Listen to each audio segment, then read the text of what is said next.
Thank you all. We're on.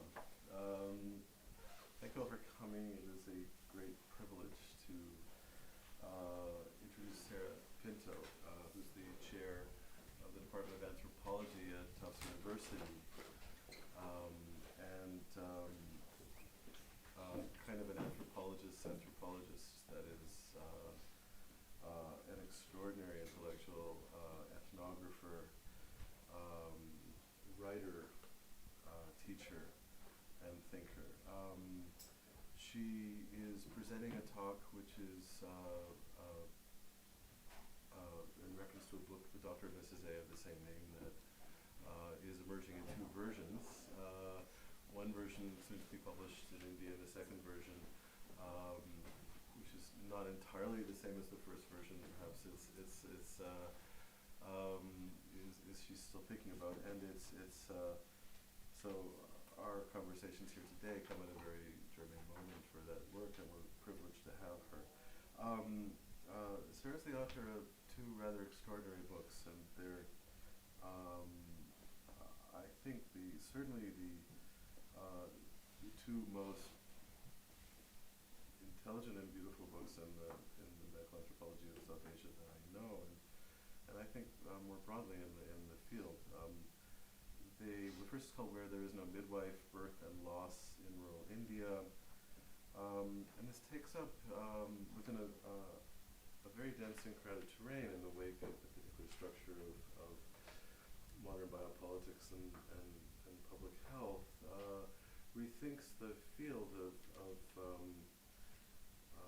the development interventions around the maternal and child health, but radically, that's not putting it correctly, because it troubles the very concept of institution of intervention.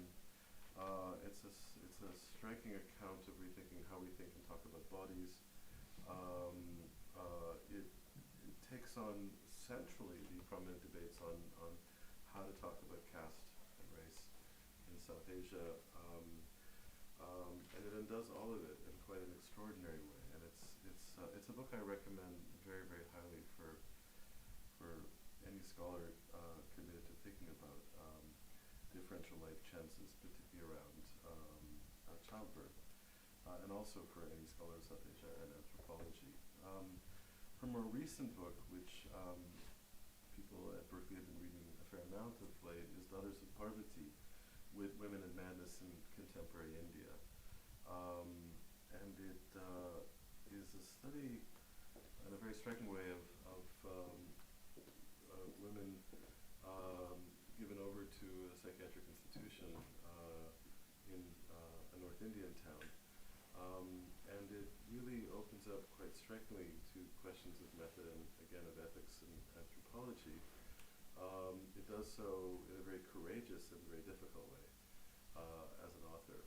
And I think that, again, that figure of courage, I think, marks all of her work. And it's intellectually immensely beautiful and daring, as always. So it's a privilege to have Sarah Pinto. I'm honored to introduce her. The work to bring her is not mine. It's Townsend Center Working Group. William Stafford has been at the core of this, and I just want to acknowledge it's really his doing for this and so many events on this campus, and I'm personally very grateful. And to the Institute for South Asia Studies, the Medical Anthropology Program, the Town Center for Humanities. Thank you, Sarah Pinto.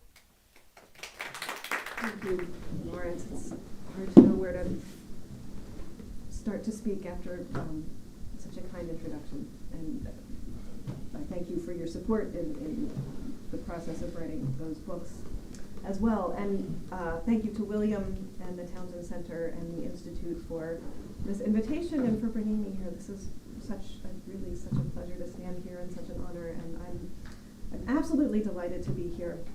And to share this new work, which represents quite a divergence from work I've done in the past, not only in being historical, sort of, but also in some of the ways I'm positioning myself or not positioning myself within it. This work represents what actually began as a sort of a little side project, a little book I was referred to while I was working on, still I am, a great big project on the history of hysteria in India, and while doing archival work in Bangalore. I was referred to this extraordinary book, and 40 pages in it just glowed, they were luminous, and I have been thinking and writing along with those amazing pages pretty much ever since. So I am an anthropologist, and most of what I have written in my life has been ethnographic, and so this is a departure from that as well. And we were having some conversation earlier about to what extent there are anthropological questions here and ethnographic concerns, and I think those are open questions for me. So I'm going to just jump right in the interest of time. Sometime during the Second World War, in the final years of the British Raj, a young woman in Punjab, perhaps Lahore, perhaps Amritsar, leaned back on a couch and closed her eyes. Her friend, the psychiatrist Dr Satya Nand, seated behind her and just out of her line of sight, guided her into a state of concentration. She related a dream, or rather a daydream, a conscious memory of a present that had not yet happened. And here it is. Satya Nand parsed these words, cutting sentences into fragments, which he termed dream smudges, and arranging these into pairs, which he termed dream spaces, and offered each in turn, inviting her to say what came to mind. The exercise had little to do with treatment. There were no symptoms to alleviate, no twitches to unravel. Satya Nand had invited her to join him in trying out his idea for a more objective technique of dream analysis. The 21-year-old woman is known to us only as Mrs. A pseudonym presumably given by Satya Nand, who promisingly entitled her case An Analysis and Resolution of a Daydream, namely the Daydream of Hindu Socialism, and included it in his book, also promisingly titled Objective Method of Dream Interpretation, derived from researches in the Oriental reminiscence state, which he self-published in Lahore in about 1947. Mrs. A's case, one of two, is undated, but cues suggest it was undertaken between 1942 and 1944. She spoke of friends who were soldiers, Nehru's imprisonment. Independence seems to have been a foregone conclusion. There was no mention of a possible partition. This talk, and the book from which it emerges, is about what happened in their conversations, how Satya Nand turned her ideas toward the world, how she debated him, and what burns through in spite of what he and she did and did not say. It is also about the kind of things they were up to, the picture they offer us of the way memory, fantasy, worry, and imagination, in the context of an experiment understood as scientific, portray ethical choreographies in action. Mythical heroines were part of their conversation, as was the eponymous Hindu socialism, Mrs. A's innovation, according to Satya Nand. Ultimately, her story brought together a faltering marriage with a nation's incipient freedom, with social and cultural ideas about marriage, class, and sexuality, and brought these together with certain pressured possibilities: freedom, feminism, and art. Intermingling analysis and ethics, whether framed as matters of, as Mrs. A put it, she was very young, finding ultimate happiness, or as Satya Nand phrased it, seeking authentic horizons of fantasy and imagination. When they met, Satya Nand was a major in the Northern Army, training psychiatrists to serve on the front lines with positions at Lahore Mental Hospital and Amritsar Medical College. He was a Christian by birth, his father having converted from Hinduism and his mother from Islam. Trained at the University of Edinburgh and a student of psychoanalysis of the famed colonial psychiatrist Owen Berkeley Hill, Satya Nand was a prolific writer and a wild thinker. He published under different names, developing bold ideas about mind, self, and something like an ethical psyche, bringing literature, mythology, philosophy, psychology, and anthropology together, often in a single crammed paragraph. In Objective Method, his first book, a raw version of this is on display. He imagined dreams as recurring errors that produced a solution tangle, and analysis as, if done right, producing the invention of a thought. Mrs. A's Hindu socialism was, he felt, proof of this. His method involved taking the analysand into a state he called samadhi, a deep but alert state of concentration, which he referred to as the muse state, a state that dissolved boundaries between layers of the mind such that the conscious and subconscious could function simultaneously. Samadhi was creative, even artistic, and the results of its maximum pitch were the stories the Analysan wove. On the surface, Satya Nand's Oriental method suggests a strategy of adapting European models for a South Asian context, but this was not the case. For one thing, he was not seeking to establish a culturally appropriate method, but to derive a better, more objective universal science. Also, his psychoanalytic method fused a symbolically oriented mode of analysis with an organic vision of the psyche. For Satya Nand, human consciousness was an organic condition, and he described his method of dream analysis as a physico-chemical hypothesis of the nature of dreams. Satya Nand's organic psyche was less concerned with the brain than with vast and diffuse systems, cellular, genetic, environmental, and molecular, systems by which the world writes upon the body. Far from biologically determinist, Satya Nand's views saw such organic pathways as the site of creativity and personal development, and he was an early proponent of community mental health care. In spite of his grand visions, Satya Nand appears to have left little lasting impact on Indian psychiatry, and much of his work, I'll come back to that. Much of his work was dismissed as incomprehensible, including this review from JAMA that apparently, the words employed are legitimately English, but apparently have a private meaning for the author, and their combinations make no sense for the reader. So this is a very typical review, and I'm quite sympathetic to this, frankly. It makes me like him very much. Satya Nand owned up to his creative approach to syntax. He said, "There has been no effective step taken to give one common dogmatic terminology. Questions of terminologies can be decided later." His work is, for this reason, desperately difficult to understand. I learned this when I opened Objective Method, which, apart from the cases, is not an enjoyable read. It begins with pages and pages explicating theory and is riotous with diagrams and citations. This is one. This is actually a very tidy one. I know you can't read it, but get the visuals. Well, I can. Oh, it's still unclear. Anyway, enter the zone here, the hallway. Finally, so yes, it begins with pages and pages explicating theory and is riotous with diagrams and citations. Finally come the cases drafted to show method in action. They read as near transcripts of conversation, accounts of precisely what was said with a readerly buoyancy his prose lacks. Satya Nand's method was collaborative. He gave analysans a printed copy of the analysis of the written case and made their response a part of the process. So the cases fold in on themselves, including what he called the analysan's rebuttal, and then his rebuttal to the analysan's rebuttal, and so on. Content slips into form, slipping into another level of content, and so on, yet there is a frequent concern with truth, even a sense of the courtroom. Satya Nand made Mrs. A promise to tell the whole truth and nothing but the truth about whatever came to mind. His analysis often involved long chains of rampant association, from the Mahabharata to Nehru, via the details of Mrs. A's life, via the architecture of his analytic categories.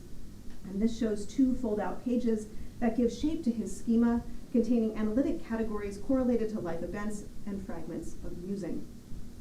As if longing to escape the grid, these details insist on their right to exist, forming stories of their own accord. Though Satya Nand often missed the jungle of such content for the vines of his objective method, he left the fruit hanging, Mrs. A's words, intact for the future. In the early 1940s, Mrs. A was a young housewife, 3 years married. Satya Nand's fondness for her was evident. He described her as cultivated but aloof, empathetic but intimidating, tall and imposing, yet timid and tender. He knew from the world beyond their meetings that she had made many boyfriends in college, yet no one could be on very familiar terms with her. He also knew she was a formidable opponent at socio-political discussions, who adored reading about the political leaders of her country and described herself as a rabid socialist in ideas as well as heart. She reminded him of social worker Catherine Booth and feminist Sarojini Naidu. Her family, in all likelihood part of the Hindu Khatri bourgeoisie, was part of her contentment. Her father was a physician, a follower of Gandhi, and a devotee of Guru Nanak, and he valued a progressive household. Mrs. A's mother herself was highly educated. The young Mrs. A adored her older brother, who did not always return her affections, but brought female friendships into her life, especially his wife, who was just a few years older than she, and who brought her out of her brooding, bookish self. If Mrs. A's family was a source of joy, they were also to blame for what Satya Nand described as her deep tone of anxiety. Her brother had not followed their father into medicine, instead building a successful cloth import business. When Mrs. A was in her third year of college, inspired by Gandhian non-cooperation, her brother shifted to dealing in homespun. It was a disastrous financial decision, and the family lost great sums of money. Around this time, Mrs. A met a dashing man, a successful factory owner, at a party at her grandfather's house. She thought little of their flirtation until a marriage proposal arrived. The forwardness of the offer was off-putting. I was taken by surprise, she said. But her family was anxious for her to be settled. Concerned about their financial straits, they pulled her out of college and insisted she marry. And, she said, he courted her so well that she accepted. Mrs. A described her husband as charming, caring, and desperately in love with her. They had a perfect honeymoon in Darjeeling, where Mrs. A was as taken with the pretty Bengali girls she met as with her new husband. Her new household was bustling and rife with intrigue, a world away from the quiet of her childhood home. Her mothers and sisters-in-law, cultivated and beautiful, had many girlfriends who visited, and her husband, being a happy-go-lucky person, was very popular with them. The new circle of intimacies came with a threat of betrayal. She shared secrets with her sister-in-law, who told them to her in-laws and husband, leaving Mrs. A feeling quite alone. There were other sources of unease. Though hardly forced, marriage had come at the expense of Mrs. A's education. She had wished to postpone marriage till I had passed my BA, and to work before marriage as a teacher, an actress, or in promoting socialism.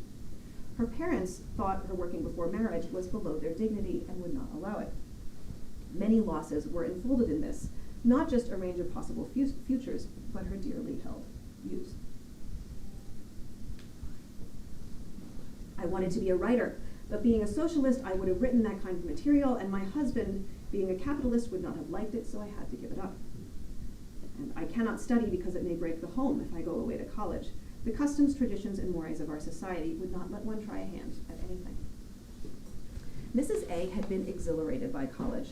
Those were her happiest days, she said, describing a life of thrilling debate, adventurous outings, and a sense of being at the crucible of a new world. Sexuality and its awakening were enfolded in these losses.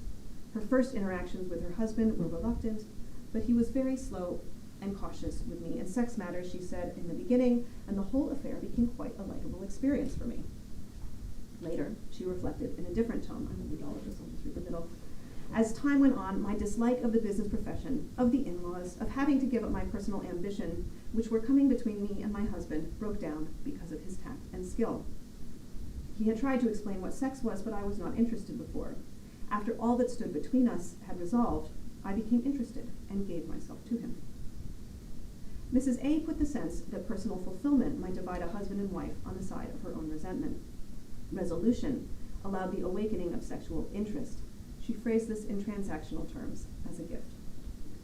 Mrs. A confessed to Satya Nand that she had not talked to anyone about her husband because it appears that we are one, and it is very difficult to talk about yourself to others. Satya Nand seems to have overlooked the implications of this statement and possibly its tone. He said, she had the ideals of a girl of the Orient in spite of her Western education. One life, one love was in her nature. For Mrs. A, however, this only appeared to be the case. The reality was that she did feel the need to talk about herself. And there was more. After 3 years of marriage, Mrs. A was childless. She worried this might be due to the contraceptives she and her husband had used early in marriage. She said, it was something new to me, and I considered it could solve the problems of the uncontrolled birth rate in India. This had become a concern to her in-laws, her lack of getting pregnant, not getting pregnant. And Mrs. A's servant girl was whispering that they were thinking about bringing in a new wife. Even so, she said, the lack of a child was, Mrs. A was not bothered. I am fond of books and spend my time in study. Even so, the lack of a child was becoming a big gap in our life, and she was determined to consult some doctor. There may have been things a doctor could not address. Mrs. A and her husband had stopped having sex. For Mrs. A, this represented a deepening of marital understanding. He is becoming to understand me better and is controlling himself.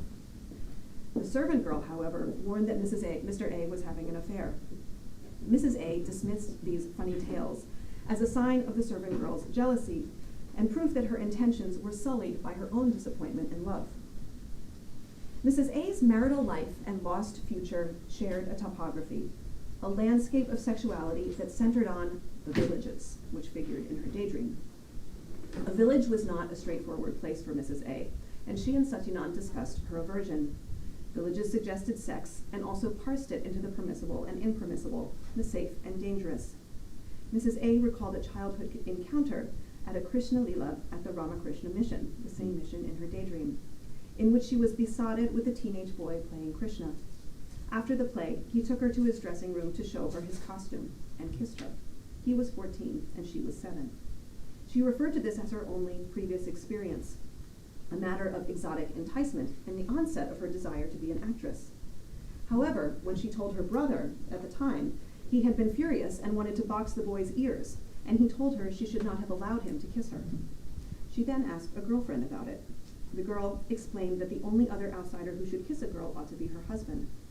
Now, she said to Satya Nand, I do not have a good impression of the sex morals of village boys. And she related a girlfriend's story about the time a cowboy, which I think means cowherder, ran at her with an erect penis which touched her hand. In Mrs. A's daydream, a village was, on the one hand, the site of her own and her country's future, but it was also a place of dirt and disgust, lazy peasants who had caused her brother's financial loss, sexual threat, and sexual enticement, condensing the dangers and pleasures of sheer possibility by contrast to the securities of home life.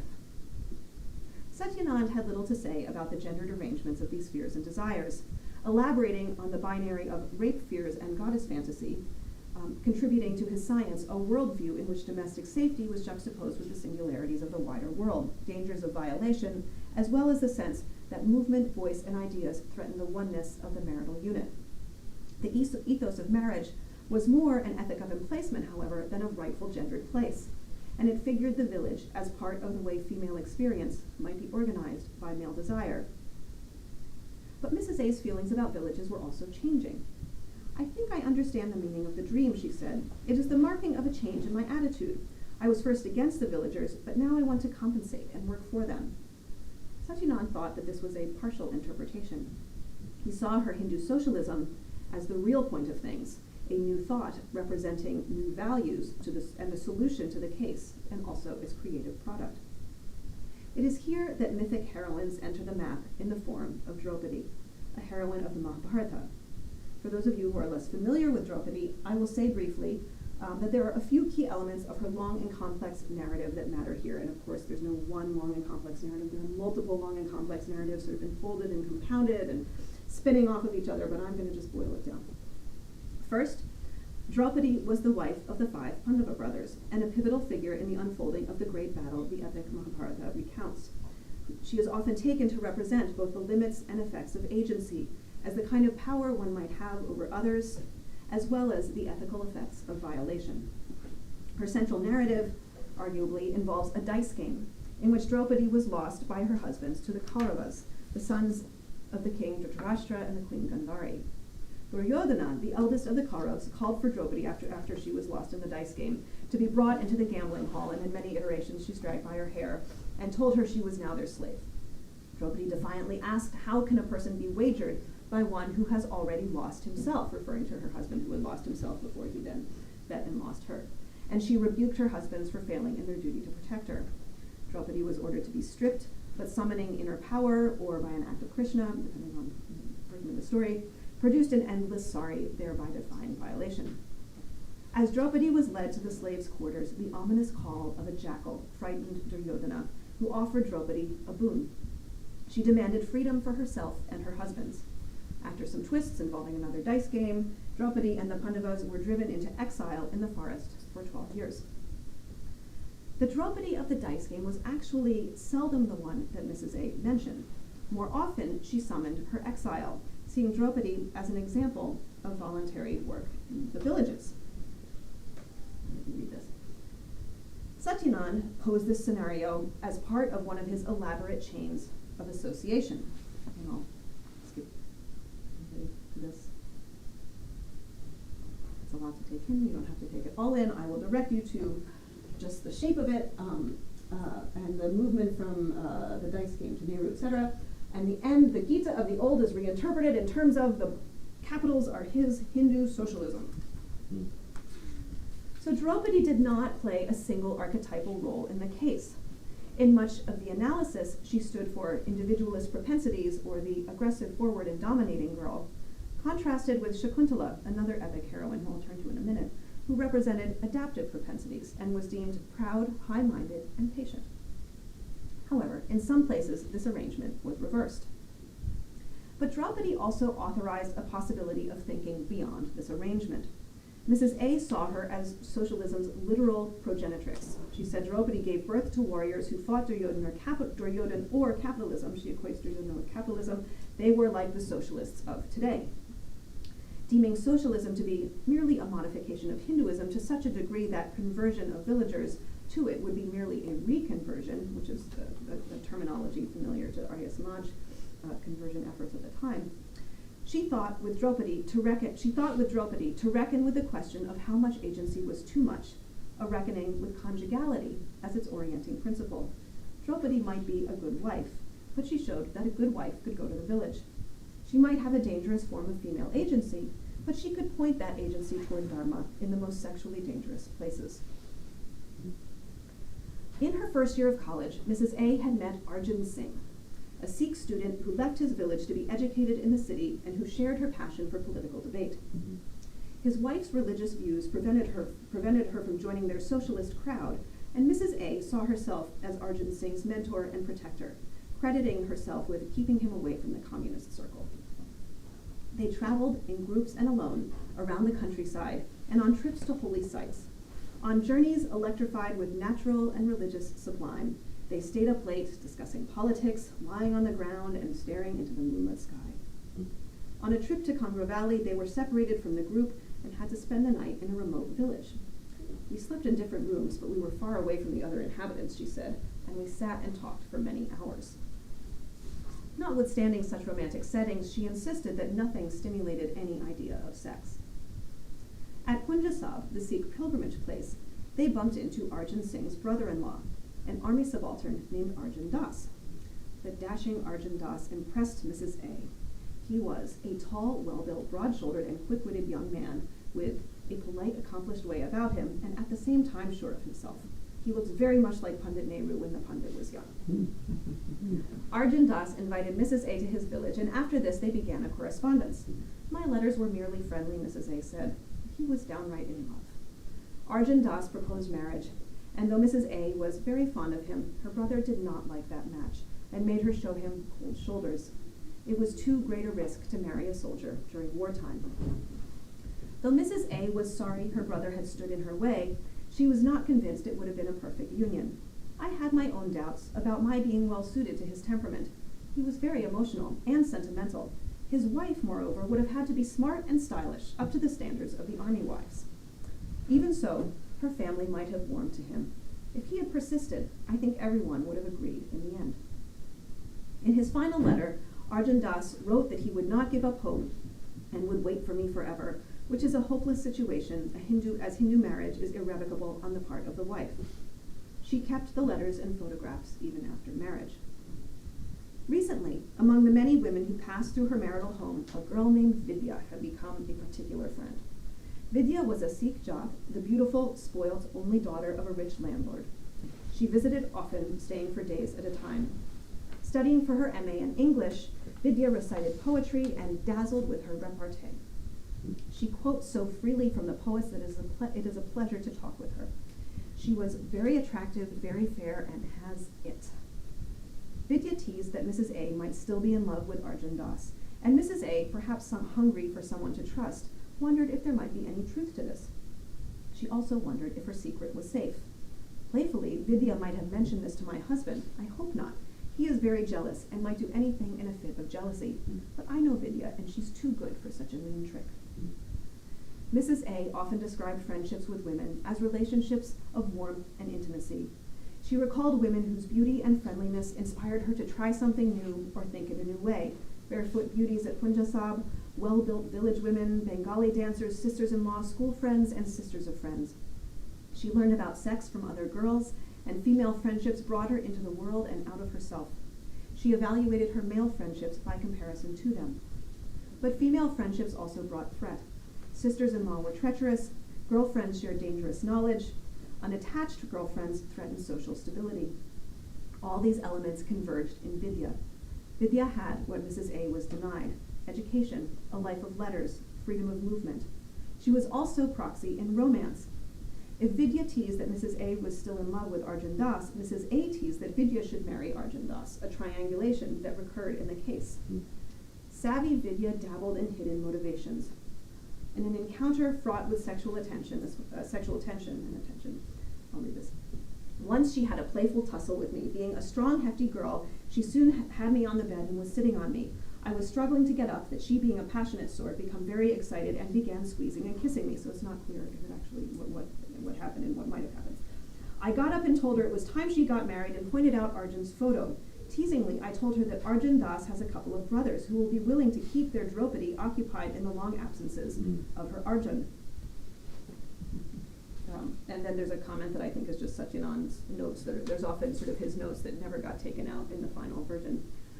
She turned around and teased me that it was I who was in love with Arjun Das and wanted her to marry him so that he may be near me. And yet, it was Vidya whom the maid suspected Mrs. A's husband was having an affair with, a possibility that Mrs. A at first rejected.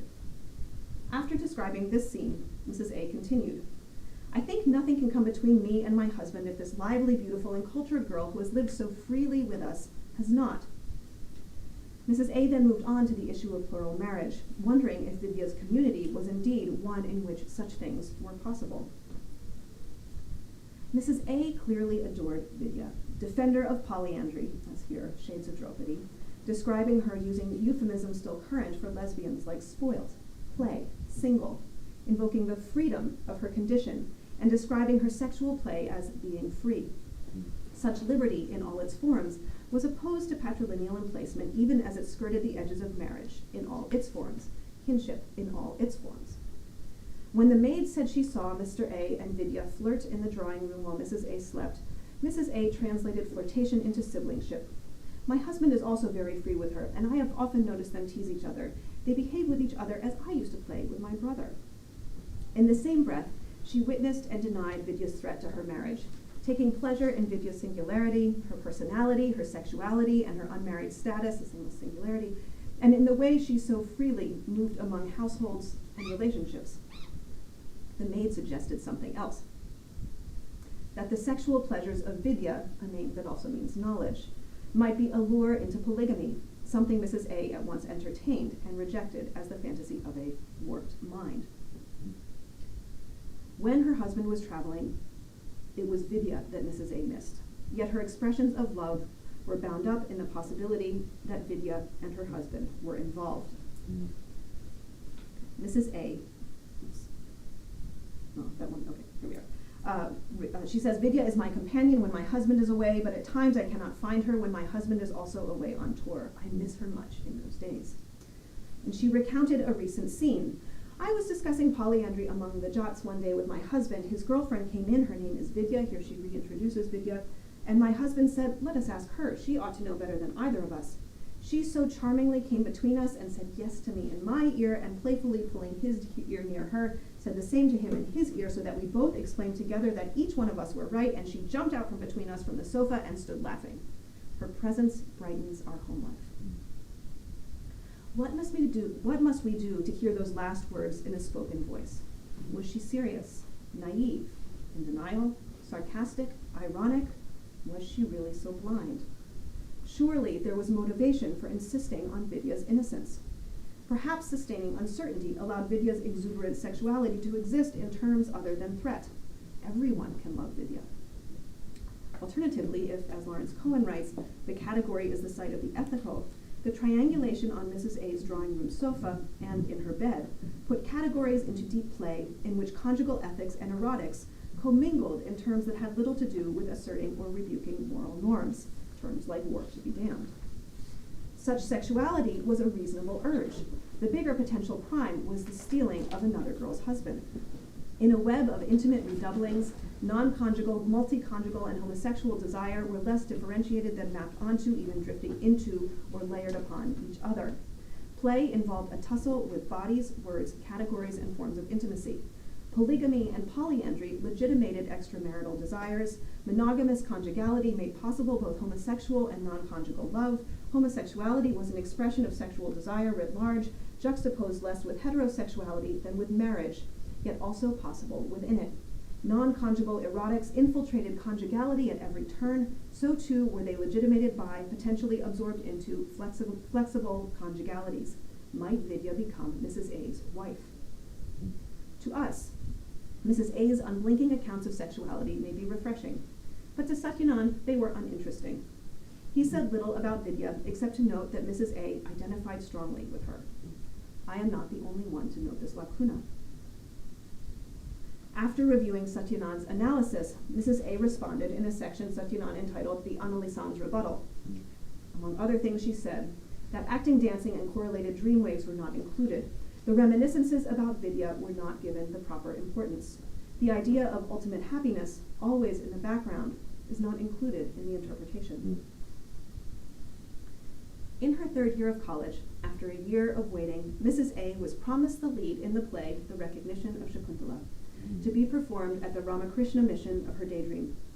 A year earlier, she had played one of Shakuntala's girlfriends, but when her turn came, she had to leave college. Later, when she thought about all she had given up, the role of Shakuntala was among the dearest. The desire to dance and act unsettled her with a joy more immediate than teaching or socialism. So she took up Indian dancing as a hobby, but found it too frustrating, and she could not get into the mood. But dancing took her to strange new places in her mind. I have a peculiar interest now in Indian dancing. When I am practicing alone with music from the gramophone, I lose myself in it. I begin to feel that I am dancing in a beautiful wilderness with only the birds and the wind as my companions. I think I feel the distant presence of a child far away, who I was looking after before I reached that spot. I think it is the play Shakuntala that comes to mind. Indeed, Shakuntala came to mind very frequently for Mrs. A. Working in a village reminded her of Shakuntala. Nehru reminded her of Shakuntala. Satya Nand's analysis reminded her of Shakuntala. In fact, the whole of the dream reminded her of the play called Shakuntala. There are multiple versions of this story, once again, but the core elements that roughly approximate the plot of a classical Sanskrit play by Kalidasa go something like this. Shakuntala, the beautiful daughter of a union between an apsara and a sage, was adopted by the sage Kanwa. Shakuntala attracted the eye of King Dushyanta when he encountered her in the forest, and after the two united, he gave her a ring. When Dushyanta returned to his palace, Shakuntala, caught up in reverie, failed to appropriately greet a visiting sage. The sage cursed her to be unrecognized by the person she most adored. Her girlfriends intervened, and the sage mitigated the curse, saying that Shakuntala would be recognized when she presented the ring. Years later, Shakuntala traveled to the palace with her son Bharat by Dushyanta, and along the way lost the ring, so that when they met, Dushyanta, failing to recognize her, cast them out. Shakuntala and her son went to live in a forest hermitage. Sometime later, a fisherman found the ring and visited the king. When he saw it, Dushyanta remembered Shakuntala and set out to find her. In the forest, he came upon a young boy playing with a lion and marveled at the child's bravery. Shakuntala entered the clearing, and Dushyanta recognized her, reuniting the family. Satya Nand felt that Shakuntala, more than Draupadi, was a yardstick for Mrs. A's self-evaluations. She needed to achieve a balance of impulses, he thought. As her adaptive propensity grew, which he associated with Shakuntala, a sense of like and directed at villagers, her individualist propensities, associated with hate, associated with Draupadi, and directed at her husband's family, would wane. Mrs. A was not convinced. She did not think the core issue was a tension in her personality between absolutism and hostism versus nirvanism and parasitism, and this is her response. If I am an integrated personality, then why these attempts to compromise two antagonistic trends? For Mrs. A, the core issue had less to do with adaptive or individualistic propensities and more to do with a different theme. Many of her reflections hinged on writing compromised authenticity. She decried that India's story had been told by outsiders. The history of India has to be rewritten. I wish I could have had that opportunity. Among the events of Mrs. A's youth, a trip to the Ganges had left a deep impression. Once I visited the bathing ghats of Haridwar. I saw many women, and they were going to visit their respective pundits and talk to them of their troubles. These were mostly about childlessness, husbands' second marriages, mothers-in-law, poverty, illness, worries, and fears of all kind, which had undermined their health, and worst of all, had dwarfed their souls. In fact, many of them had never enjoyed the luxury of having a soul. I was so moved that I resolved to do something about the matter whenever I could.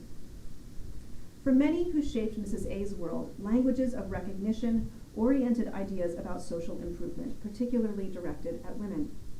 Religion scholar and my colleague at Tufts, Brian Hatcher, noticing the motivating trope of recognition in 19th century social reform, refers to this as the Shakuntala paradigm, describing the writing of 19th century Bengali reformer Vidyasagar and the near simultaneous publishing of Vidyasagar's tract on widow remarriage with his vernacular translation of the recognition of Shakuntala. Hatcher suggests that Vidyasagar projected the moral lesson of Shakuntala onto the lives of real women, translating a model in which love and affection are predicated on fundamental acts of recognition into social action by calling on the men of India to recognize the invisible women in their midst. But, Hatcher goes on, the representation of the Hindu woman as a forgotten Shakuntala, he says, inadvertently created a female identity predicated on an ethos of female powerlessness. There may have been other creations. In an essay published in 1920, Rabindranath Tagore considered Shakuntala's message to be the contrast between rebellious passions and liberating restraint, an ethical transformation posed not through Dushyanta's recognition, but Shakuntala's transformation from youthful impulsivity to mature, sober capacity for higher union. One that, Tagore said, involved two principles. The first, the tie of home life. The second, the liberty of the soul abstracted from the world, an arrangement familiar in anti-colonial moral topographies. Put together with the more conventional reading of the play, the ethical goal of recognition can be seen to not only be founded on the relatively powerless yet accidentally agentive women, but in a message about what ethical maturity means for women. Tropes familiar from decades of reform into women's lives, in which a moment of recognition sparks a sense of social justice, might be read for their gendered and classed and casted dimensions, including the ethical geography of the village, or the women at the ghats, in which some people are recipients of recognition but incapable of offering it, receivers of moral action but unable to be complete moral persons, possessing an original politics of justice but in need of reawakening. Satya Nand more or less concurred with this reading, but with some twists. In Shakuntala's story, he saw for Mrs. A the birth of a new social vision and path to liberation, conjoining her future with that of India via personal accomplishment and marital stability. In many ways, his is a lovely interpretation. Mrs. A does not long for a son, mourn her childlessness, or fear the end of marriage, so much as she longs to, quote, bring up this son, Bharat or India, to participate in the nurturance of an independent nation with her new ideas. And this is some of the ways he puts it. She gets in the end the husband and the good things she missed in city life, which come of riches, etc., etc. A new thought has evolved. But Mrs. A did not always stand on the side of the Shakuntala paradigm. Even as she imagined herself a beacon of recognition, she also wandered into other territory, wondering first if she was acting or really happy, finding herself ill-suited for marriage, and then, remarkably, reimagining the play's ending. If it comes to a breaking point, I shall not be found wanting. I think I may still act the Shakuntala of the play in the real sense. I may adopt a hobby and make it a success. It may be acting, teaching, or writing. I think Shakuntala would not have been happy if her husband had recognized her. She did better in being alone and away from the influence of a husband.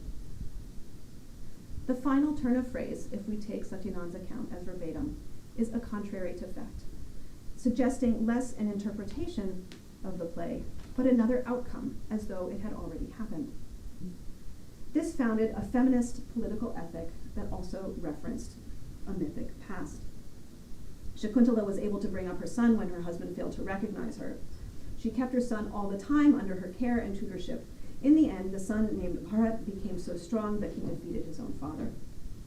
Both Satya Nand and Mrs. A found the Shakuntala identification to associate Bharat and India, understandably they're the same thing, and thus to indicate Mrs. A's desire to raise up India as Shakuntala had raised up Bharat. But there was a crucial difference. For Satya Nand, this happened in the space of marriage as ethical recognition. For Mrs. A, it happened in and because of non-recognition. Shakuntala, reanimated, offered both a personal and political future, nurtured not at home, but in a wild outside space of loosening to the future, offering non-recognition not as an escape from ethical norms, but as a foundation for right action, for the creation of a new world. Part of what made Satya Nand's objective method objective, according to him, was its commitment to the whole truth. Unlike Freud, he said, in one Greek passage, for whom references to a social reality like marital unrest might have been reduced to individual fantasy, Satya Nand took social possibilities seriously, again, he said, as a matter of principled science. This meant that there were things about Mrs. A's life that could not be ignored. The objective method discovered that the problem of the possibility of the second marriage of the husband with Vidya was real. The problem was to be solved. This required contending with one other person. There were people who affected Mrs. A's life greatly, but are unnamed in her account. One in particular shadowed her throughout, present in her childhood, then her marriage, there at the edge of many stories, visible in a sidelong glance. In some places, she is the servant girl. In others, just the girl. In one or two places, the maid. We know little about her, except that she would have been just a few years older than Mrs. A, and that she worked first as a cook in her father's home, and later in Mrs. A's husband's household, sent like a gift, part of life's furniture. When Mrs. A was 8 years old, the servant girl was pursued by another servant in the household. The Sikh servant, as he was called, was 16 at the time, and followed the maid with poetry, gifts, and promises. One evening, he tried to go stealthily into the girl's room. She had run to Mrs. A's room, where she waited until he left. He persisted, and Mrs. A overheard his protestations at her door. This went on for some time. Finally, she says, Mrs. A says, when she gave herself up to him, he left her down in shame and disowned her completely. This was a sexual education for Mrs. A, who saw them in the act a few times through the window between their rooms. In Mrs. A's marital home, with eyes and ears in all corners of the house, the servant girl told her about things she had seen, heard, and suspected, and Mrs. A's cruel rebuttals, proffered at the ends of stories as though to wipe away their possibilities, are perhaps the thing about the case that most disappoints and most prevents giving her a heroic sheen. But the servant seemed genuinely concerned and persisted. And over the course of the analysis, Mrs. A began to listen. I love my husband, but due to certain doubts and fears which have some foundation in facts, I think I better plan out my future independent to what happens to my married life. She began to consider a different future, describing outings with a nurse friend and life beyond marriage. Now that I fear my marriage may not be successful, I want to begin my work, which I had planned before marriage, but this time I want to begin in villages. She imagined herself at a breaking point, for which she was prepared. She did not mention what may have been a likely outcome, that she would return to her parents' home and life on their terms. Neither did she voice indignation about abandonment. Rather, if there was abandonment in her picture, it was an inaugural liberating loss.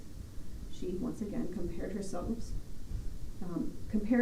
to Nehru and her condition to her countries, her husband to Duryodhana, Draupadi's oppressor. Nehru is banished, he is in villages. I am turned out of my house and in villages. I shall not come back. I shall do as Nehru does. There were two visions of desire to this too. The erotic potential of Vidya, synonymous with both freedom and the threat of dissolution, charged Mrs. A's reflections and revealed the undercurrents and wild eddies of and amid marital sexuality. But she was more cagey about the possibility of sex after marriage. When she said she would not be found wanting, she may have meant it in several ways. Many of her imaginations of a realistic future ended with a statement about her ability to control sexual urges. The question of desire clearly concerned her, but she was also attuned to the erotic possibilities of singlehood. The appeal of sex may be at the back of the first attraction to a new view of life, she said, but it gets deeper later on. Taking a place on the anxious sides of the arts of living, that's Satya Nand's phrase, Mrs. A transfigured not only the form and content of certain ethical ideals, she shed light on how we might see these two things as connected. At the point at which we might have anticipated a demand for familial recognition, or justice as social inclusion, or the embrace of belonging, other tones sounded, not as matters of identity or cultural qualities of mind or selfhood, but labile guides for how a life might be lived and a world built. Out of certain pressing moral themes, the emplacement of marriage, the moral accomplishment of recognition, the security of certainty and belonging, came an inside-out orientation to the future. These turns and rotations are interesting in themselves, but they are also interesting for the ways they were not radical departures, but derivative reorientations, highlighting the terms of life even while twisting them about. Rather than deploying, to invoke some folk scholarly thematics, juxtapositions between an agentive individual and an enmeshing social, they highlighted marriage as a fulcrum for both ethics and counter-ethics, a foundational frame that organized both marriage. Singularity, as a matter of ethical deliberation in its abstract form, drew meaning from its more basic definition as not married, posed not against the social, but against what we might at first glance consider a mere particular form of it, the conjugal. Conjugal normativity was less at stake than the way conjugality fed seemingly encompassing ethical goals. Uncertainty and non-recognition also derived their generative impulses from that arrangement, that is the juxtaposition of singularity with conjugality, which leave me with no reason to assume the social or kinship to be the general quality of the supposedly particular cultural form that is marriage. Rather, marriage might encompass, in this case, or be paradigmatic of the social.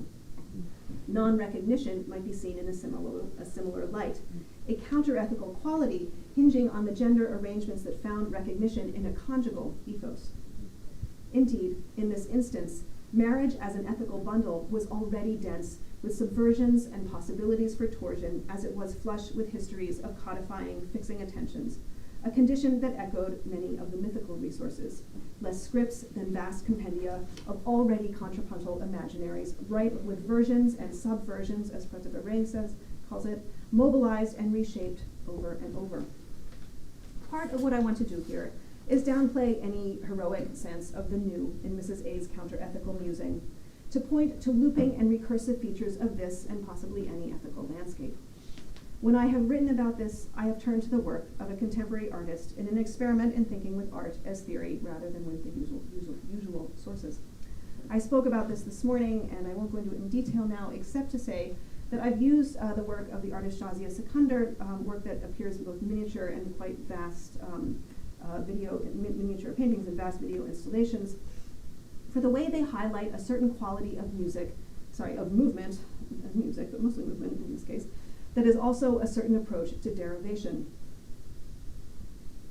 Her large video installation, Parallax, begins with a swarm of indistinct objects. Are they bats? Are they birds? And it ends with rotating spheres comprised of particles moving according to different principles.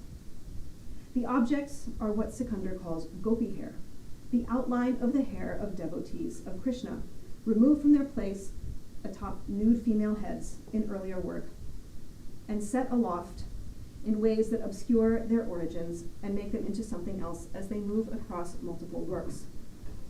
Sikandar has said, by isolating the gopi hair from its source, I emphasized its potential to cultivate new associations, leading us to ask, what does the gopi hair take with it when put into flight in the larger scale work when permitted new associations? Do we treat the gopi hair, these sort of little shapes, as a synecdoche of the images from which it is removed, images that pose the interruptive potential of female erotics, or of the bundle of ideas and tales associated with the term gopi? There is a startling, even uncanny resonance with the themes in Sikandar's work and some of those in this case. But more than that, I am taken with its multi-directional qualities of transformation, and with all that might allow us to feel about being and musing through worlds of associations. All of this may be a heavy burden to place on Mrs. A. She was, after all, only 21. Perhaps this was a moment in her life when, through an accidental collision of events, things suddenly came into view. It may have been sheer youthful openness, girlish humanity, rich with desire, and motivated in part by wonder, that allowed her to tell us less about the sciences of the psyche than about the nature of musing, of remembering the future. And what future might that be? We don't know, because her story ends here. We do not know if she found a life with her husband, or on her own, or with Vidya, or someone else. If she became a writer, someone whose words may have already shaped my thoughts before I found her in this case. We do not know if she had children, if she survived. We do not know if she was from Lahore or Amritsar, a difference that matters greatly. In reading this case, with no mention of partition, I have tried to hear it and hear her without placing Mrs. A under the axe of premonition, a view from the now that would render her concerns trifling, inconsequential in the face of cataclysm. But I confess that I worry about her. Her life was likely to have involved grief in ways I can barely fathom. But for what I imagine as a series of warm but cooling evenings in her father's quiet home with all that was familiar beside her, or in a side room in her husband's house, hearing laughter and swift footsteps from the other side of the wall, or in the quiet office of an eccentric friend, her words pressed against territorializing actions of so many around her, those she knew and those she did not, describing beyond the breaking point the strange wonders of estrangement. Thank you.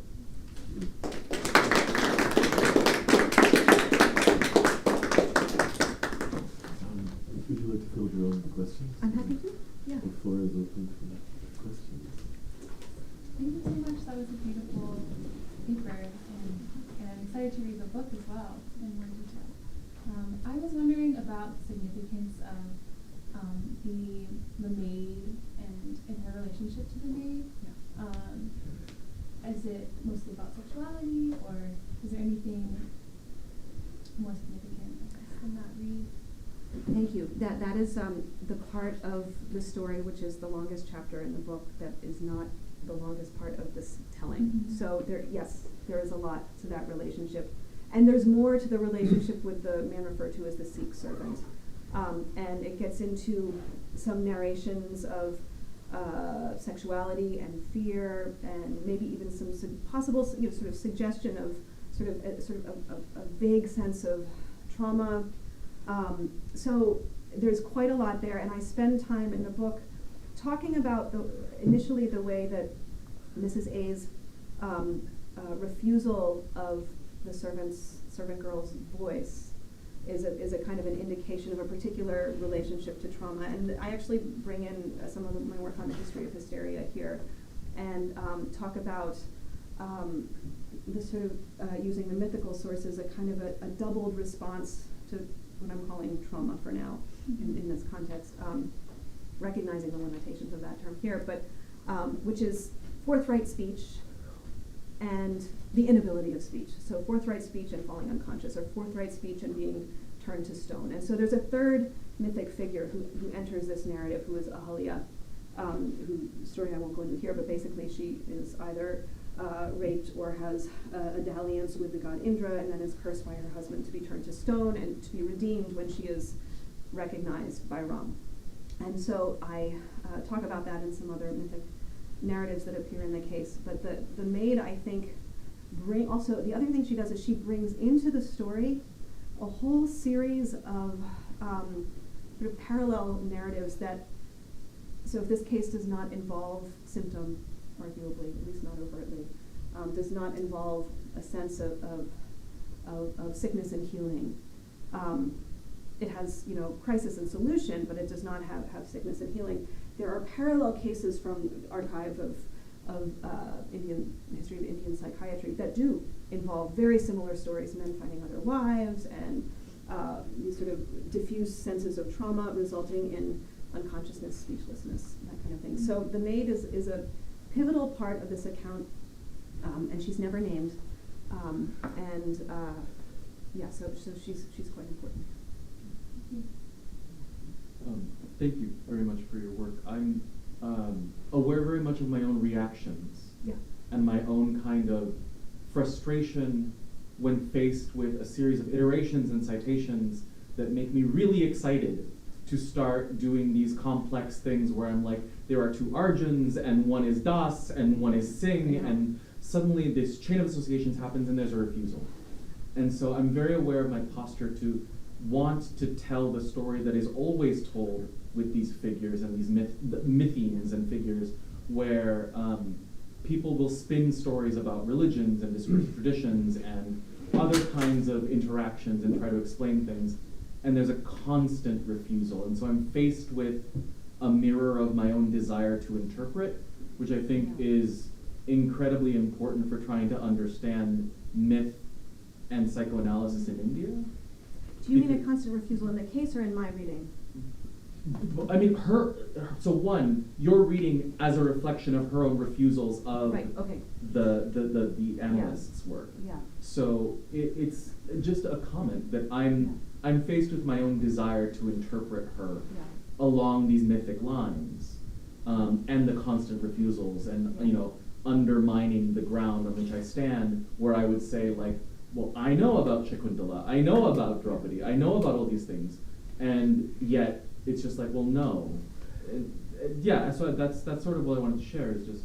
Thank you. Yeah, thank you. Thank you. I have a weird, like, very not consistent relationship to those long chains of association, because they're where my eye goes, and they're where my time goes, and I hit them, and I'm like, all right, I'm going to sort this out. I'm going to figure out what's here and what's here, and the ellipses are from the text, so I'm going to figure, and ellipses are very meaningful to Satya Nand. These are the dream smudges with the spaces in between, so I'm going to try, I'm really going to unpack all of this, making use of the infinite well that is narratives like Shakuntala and Draupadi and all of the things that we can pull into it and pull out of it.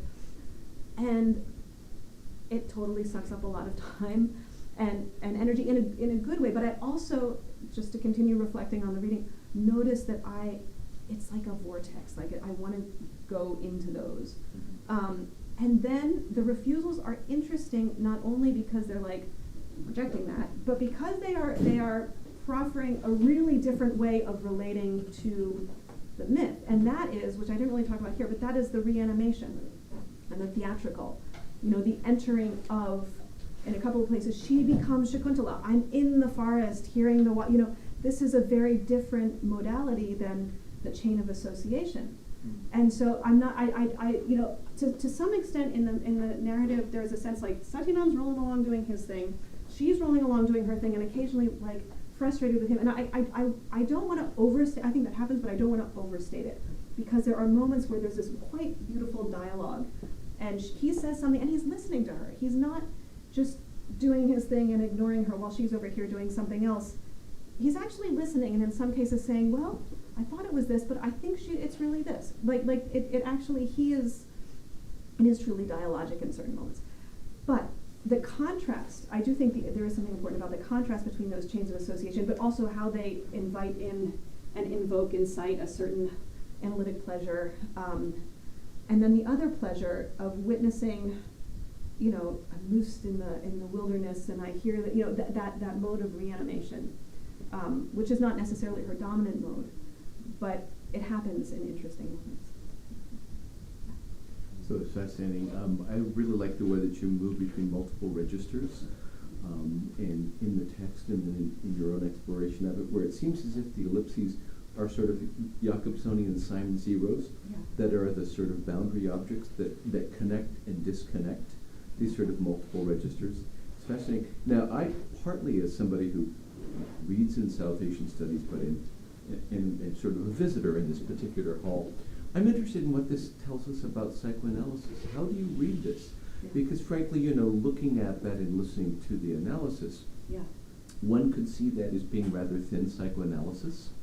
On the other hand, I wonder, do you see this as potentially really opening up to different types of psychoanalytic formulations, where one actually, I mean, I think partly, of course, of, you know, Freud's dream, where dreams where precisely he goes to think about psychoanalysis through its poetics, where he has a very, very, like in the jokes, a very principled understanding of generic features and actually of multiple registers and how they come together to be able to form something that one might call the psyche.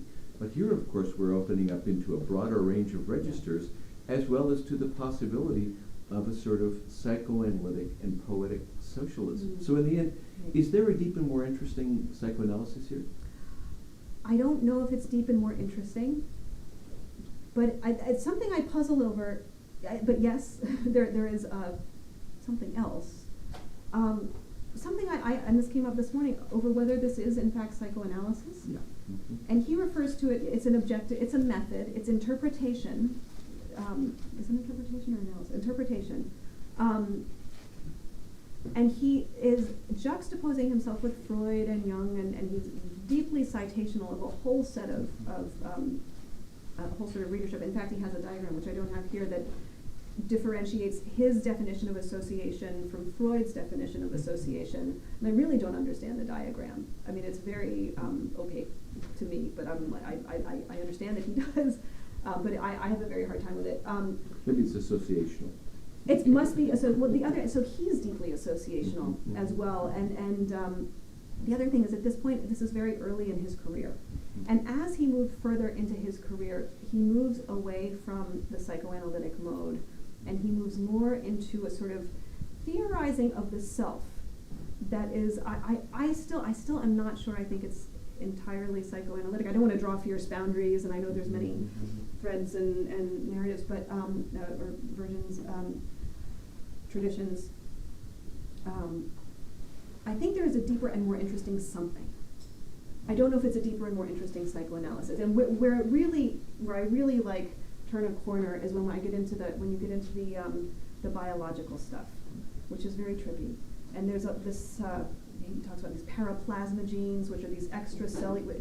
I think it was kind of a thing in the 1950s, 60s, and then was discounted. But these extracellular mechanisms of the reproduction of information that allow for the sensory stimuli from the environment to be converted into thoughts, feelings, personality. So there, and he talks about the cybernetics when we were talking about this, but it's not quite a Batesonian cybernetics. So I'm still working on that. That's a great question. Well, I'm trying to first thank you, and I'm trying to find a way to ask a question about non-recognition which takes it seriously, as opposed to, because all of my questions are recognizing something, so in part it's a half question. I would almost leave it at that, but because one of several areas that come to mind, it would be in reference to the question of affiliation, the reference to the question of Bharat,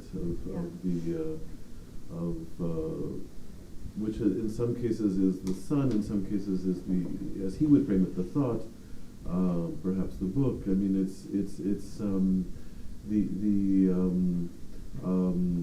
there's a way in which, if the space is allowed through non-recognition, a space within and without conjugality, as you frame it, that there might be the possibility of the world that is India, and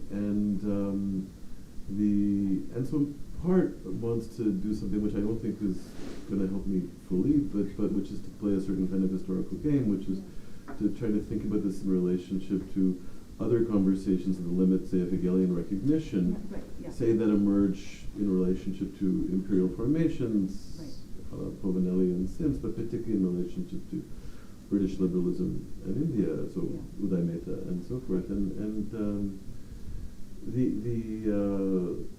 where she becomes interesting, not to push her into or them into her, but where alongside that, the question of, again, what I'm framing or what I read as something that is and isn't affiliation, the question of is at stake, and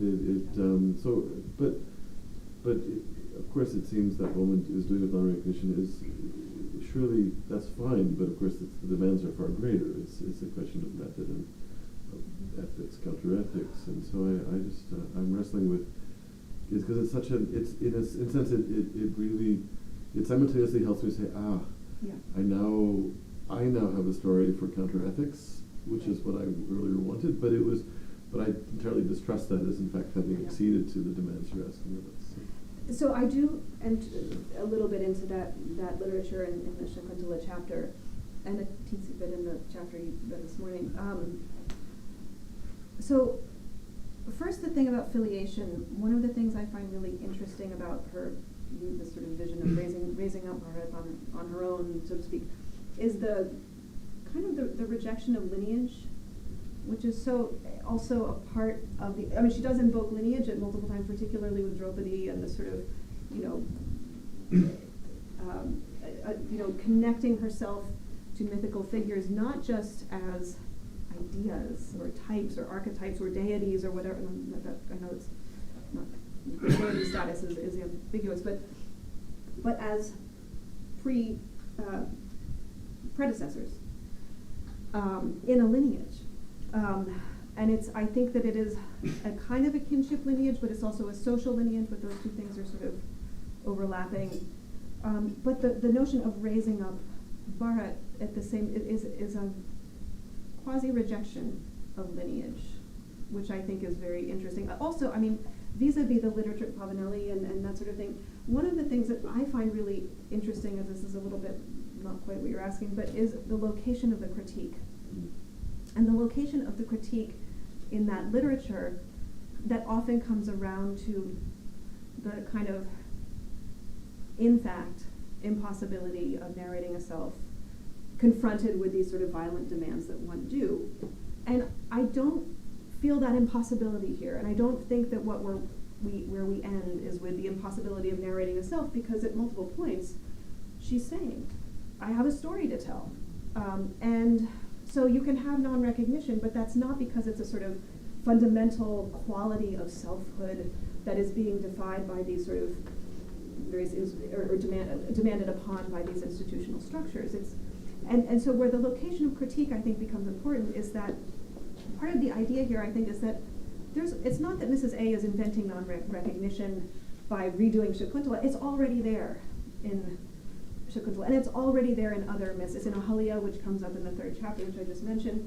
Non-recognition is already something that has been theorized and re-theorized and reimagined, and it's been made over as subversive and then remade over as a sort of a counter-ethical that becomes the ethical. So it's not that she's this sort of moment of newness, but that she may be, this is a possibility that is there that does not necessarily place somewhat counterintuitively the same demands on selfhood that critiques of recognition that come out of that tradition do.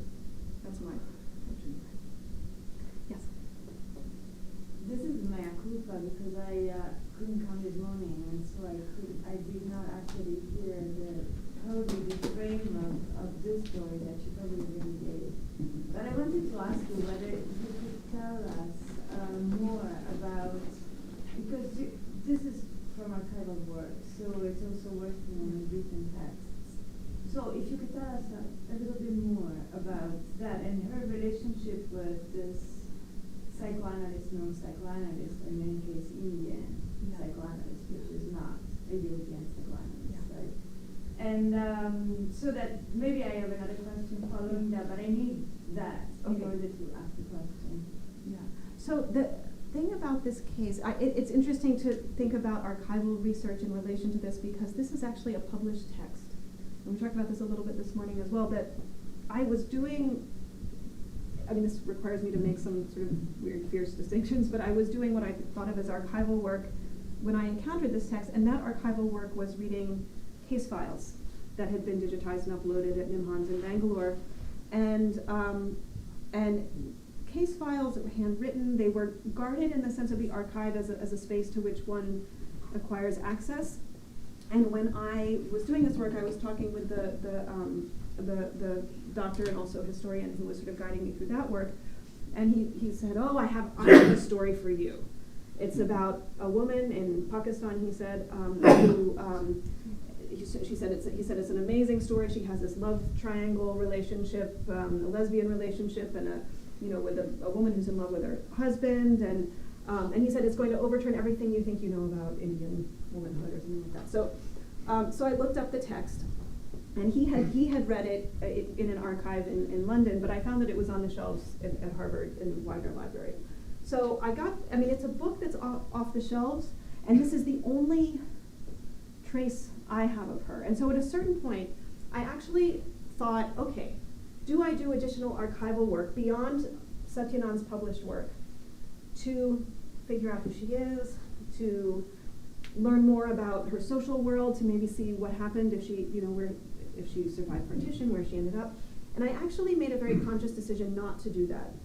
in part because she's anonymized here, and she may be alive and in her 90s, and so intimate and so young, and I decided I felt it was better to keep it true to the published text that is, I'm going to say, widely accessible, even though it's actually not very widely accessible. It's not. It wasn't. I even had to get someone to check the book out of the library to give it to me because I don't have access to the library. But so the difference between it being a published text and an archival text, or transformed.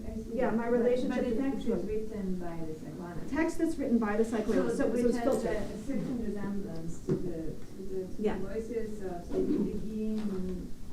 medieval mystics when written down by ecclesiastic,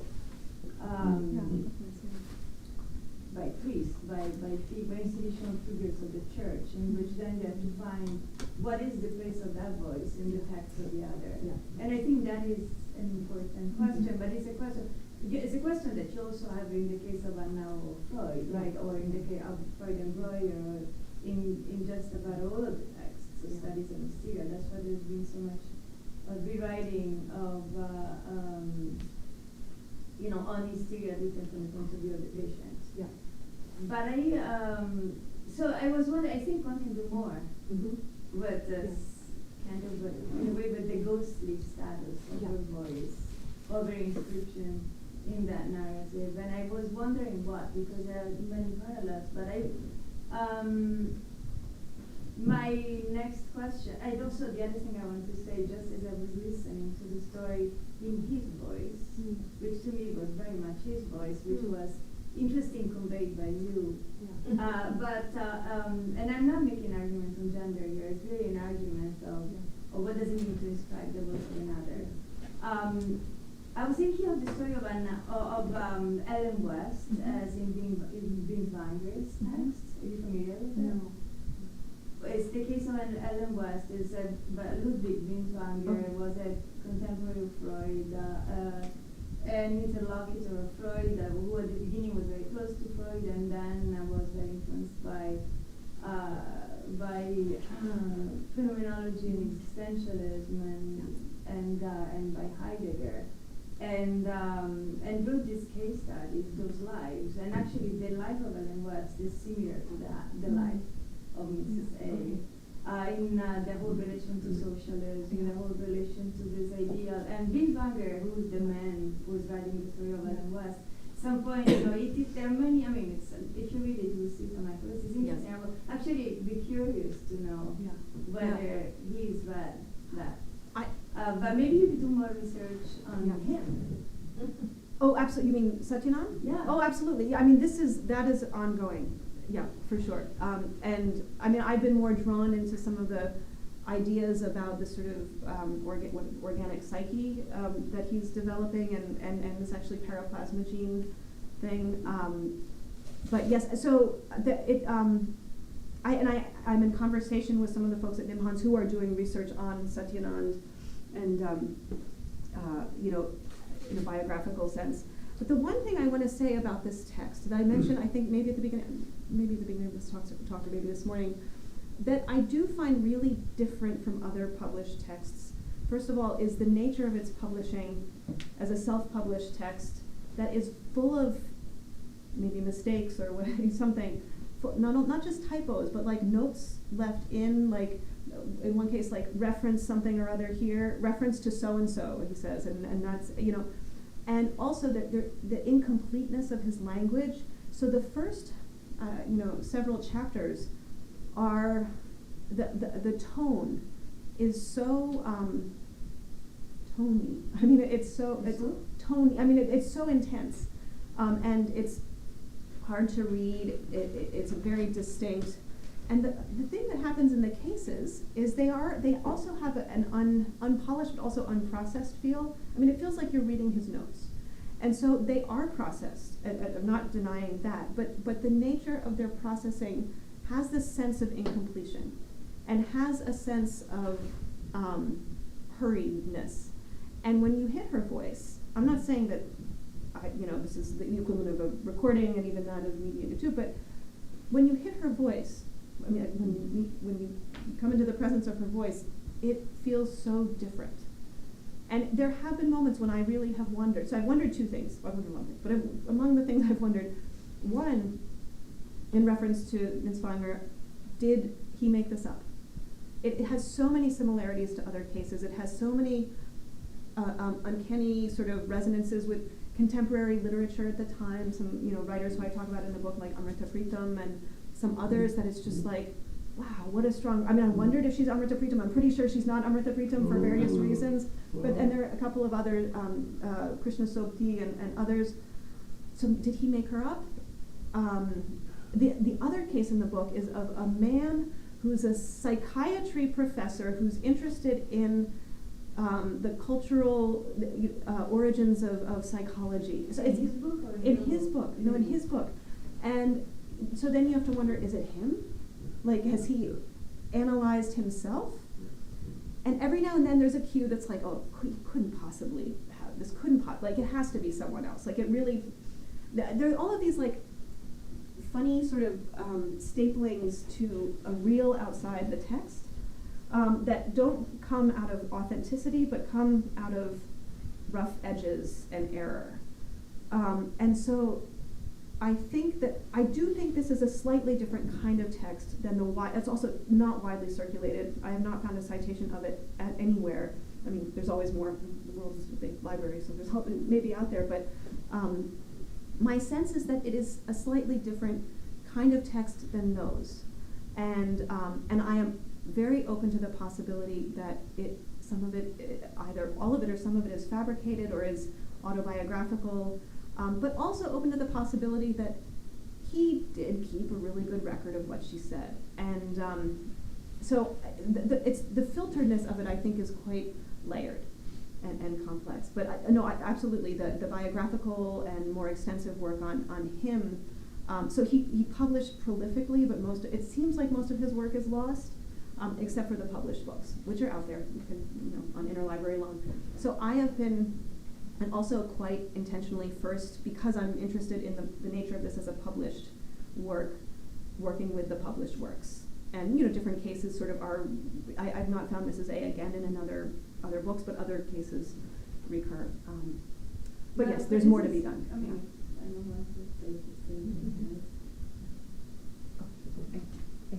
I wanted to clarify something. So in the beginning, we're told that so he asks Mrs. A for her assistance to try Seems out like his method. Yeah. And then what I thought was interesting, because you mentioned this, but we didn't really talk about it because we talked about the transference or or was there even a counter-transference here, that he has her swear to tell the truth and nothing but the truth. So there's like something really interesting about that, that I was wondering like why kind of just kind of make it like a throwaway statement, because there's something about like he obviously feels vulnerable because when somebody goes to an analyst, I mean, they may or may not know whether why they're there or why they're seeking, but then he's asking for her assistance, but then asks her to say the truth and nothing but the truth. But then he's trying out a method, but he is looking for truth, and then for him, I guess there's like a larger truth. I guess like I'm wondering if like the question I'm thinking of the question of the law and how if that's something you were thinking about or considering at all. Not actually so much in this instance, though I've thought about it in other contexts, but the thing about the swearing of the truth, I hear it in a slightly different way, and some of it comes out of the way in the earlier chapters when he's elaborating on why his method is better and more objective. So objectivity is, or it's the whole point of what he's doing, is that he has a bone to pick with the idea of, almost with the idea of fantasy, and with the idea that associations do not tell us what actually happened.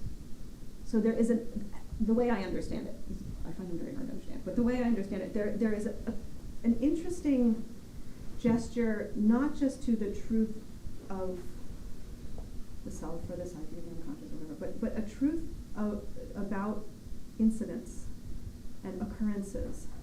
And the way I hear the swearing is, first of all, ritually, as a sort of bracketing of the case. And I don't know if that's as like a kind of insecurity. A young psychiatrist is sort of establishing the reality of this, particularly if it's a family friend. I have no idea what brought them together. If he asked her if they met at a party and she was like, oh yeah, I've had a dream and I'll come by your office tomorrow, or how that unfolded, or if they were lovers and she became his wife, or I don't know, but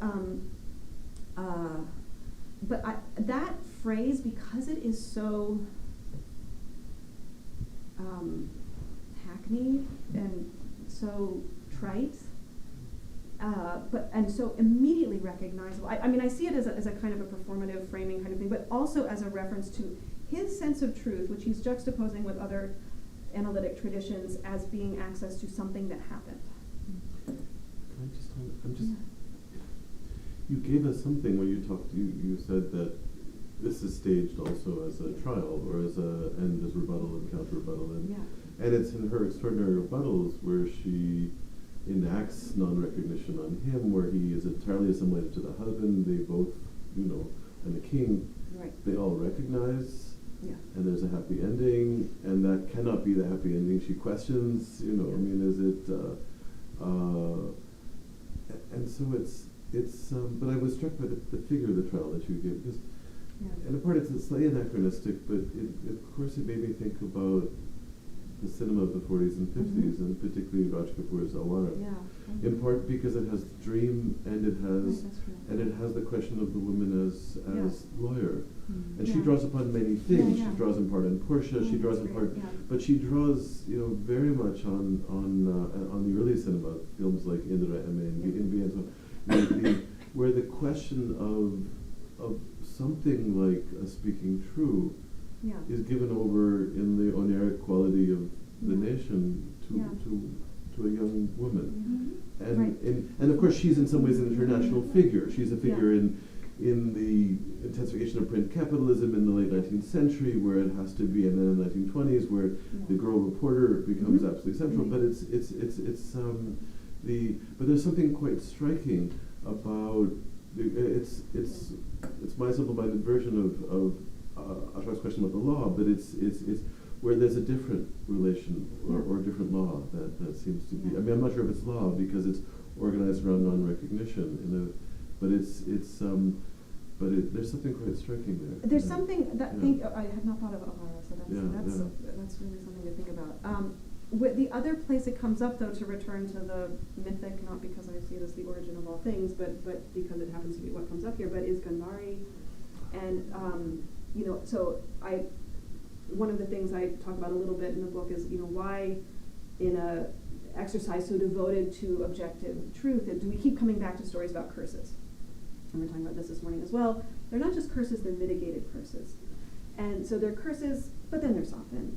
But in many of these curses, what you have is you have situations in which it's women who are cursed. I mean, obviously men get cursed too. I'm not overstating that, but in the ones that come up in the case, women get cursed, and then they rail against the system, or they decry the conditions of their cursing. Shakuntala does not; her girlfriends do it, as far as I know from the play. That they come as the gopis, the sakis, but so with Gandhari, she, and this is what I talk about actually in the chapter that involves the Marco's question, the Ahalya. She, you're blindfolded, but through second sight, she has a sort of long discourse, in the midst of devastation, where all of these women they're not just silenced, they're speaking incomprehensibly, they're falling unconscious, some of them they're struggling to, this is the battlefield, and they can't match up the heads with the bodies and the arms with the other, with the bodies, and they don't know who their husband is or who their son is, and so they're battling. But in the thick of that is Gandhari, who's speaking very eloquently and very, very righteously and very long. And so the same thing happens in Ahalya.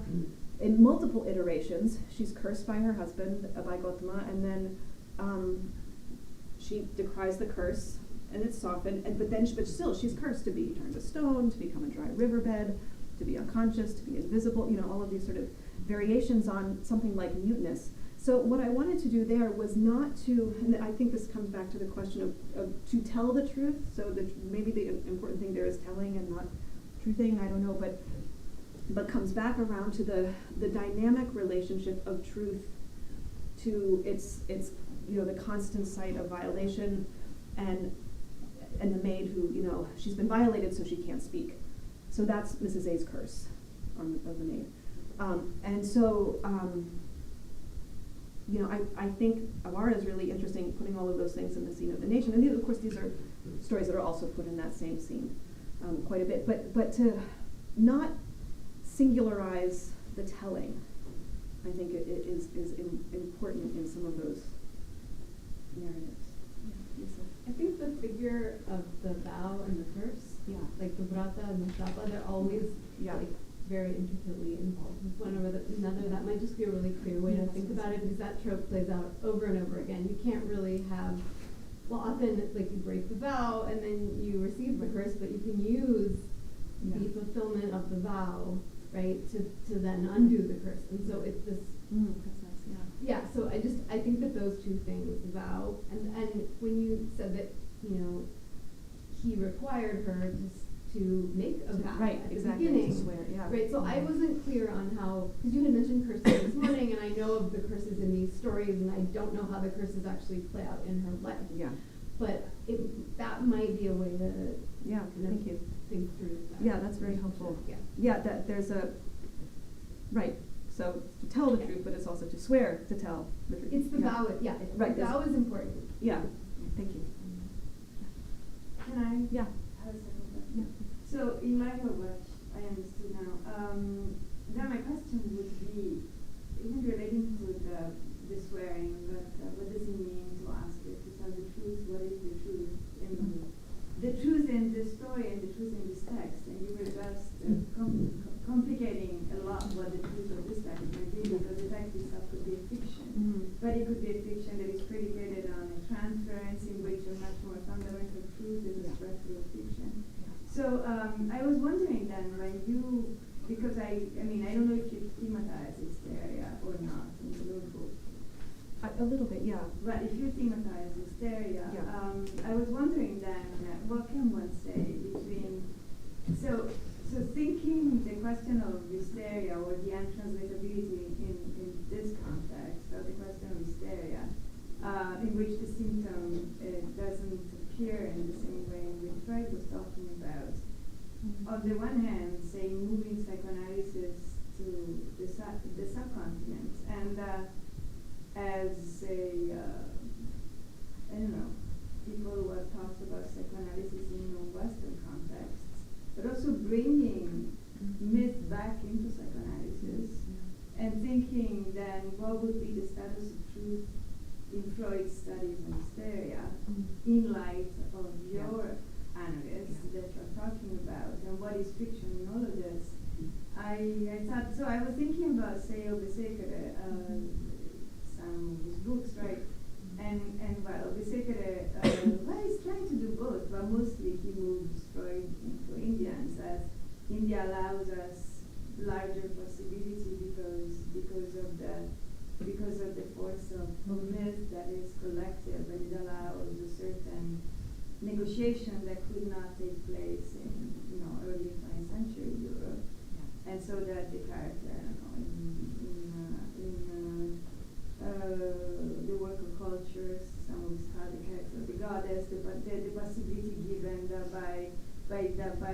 for a woman in her position to become a priestess, which would not be given to the woman, to the European hysteric.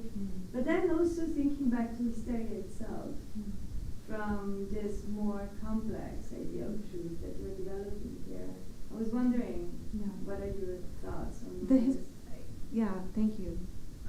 The hysteria piece of it is so tricky, and it does come back to the archive actually in certain ways, in that the the hysteria cases, and they're diagnosed as hysteria, that are sort of parallel cases to this case that I pulled out of a separate archive, that they roughly, the ones I use in the book roughly, they're sort of 1930s to 1950s, so generally contemporary. My sense is that they map onto pre-Freudian hysteria more than to Freudian hysteria. And it is... You mean the map onto Charcot?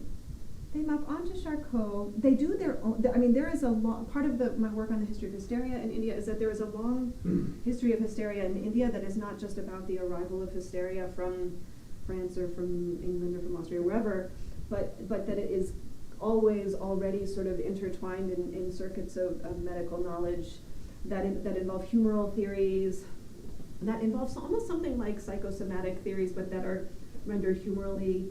And so in the 19th century, when hysteria really does arrive, it's already meeting itself. Mm-hmm. It's already, so there's, I have had a hard time orienting the sort of very brief history of hysteria that I'm juxtaposing with this case with the kind of Obisecro project. In part because it is so founded on, in really wonderful, productive, great ways, disarticulating the analysis from the objective analysis. And what I find really interesting about these cases is they seem to be looped in a kind of different kind of circuit. And the narrative of the analytic mode and the object of the analytic mode are sort of wrapped up into each other. And so there's some amazing parallel cases, some that are treated by Indian physicians, some that are treated by British or American physicians, that figure unconsciousness very essentially. So the difference of the symptom, I think, is important too. But figure unconsciousness in a way that, again, relates to this dynamic of telling and then leaving, telling and then falling unconscious, and the sort of the cyclicality of that. And the other thing that's important about this history is that hysteria is sort of put in the head at a certain point. It's psychologized when it becomes sort of disarticulated from humoral kinds of thinking. That's a short and sort of loopy answer, but does it have only a humoral branch, or does it also have an ecstatic branch? There's absolutely, they go together. I mean, they're not necessarily the same, but you can be afflicted by a wind, which may be rendered as a spirit or may be understood in a sort of humoral sense, and that be affliction as wind might render you more open to a sort of ecstatic kind of quality. And there's this amazing stuff in the late 19th century with Alfred Schofield and other folks at Pandita Ramabai's mission, so where you have these young girls falling into what are called hysterical states and glossolalia, and that they're speaking in tongues, in languages they've never learned, this sort of thing. There is this very intense effort to really say, like, all right, is this ecstasy? Is it communion with the divine? Is it communion with the devil? Or is it just hysteria? And so there's this kind of disarticulating work that's happening there, whereas the humoral, the beauty of the humoral thing is it's not that they converge and they're the same because the meanings get muddy. They can become distinct, but they can afflict the body, and they can afflict the body at the same time. It's very similar in Arab medicine. Yeah. So I've been told we have to shift to a reception and one conversation, but before we do, we have the ritual, which is after the telling, not before the telling. Which we give you the bag. The bag. This is wonderful. the bag. Thank you very much for the bag. Thank you very much. Thank you. And thank you Thank for you the very much. opportunity. Please. Thank you very much.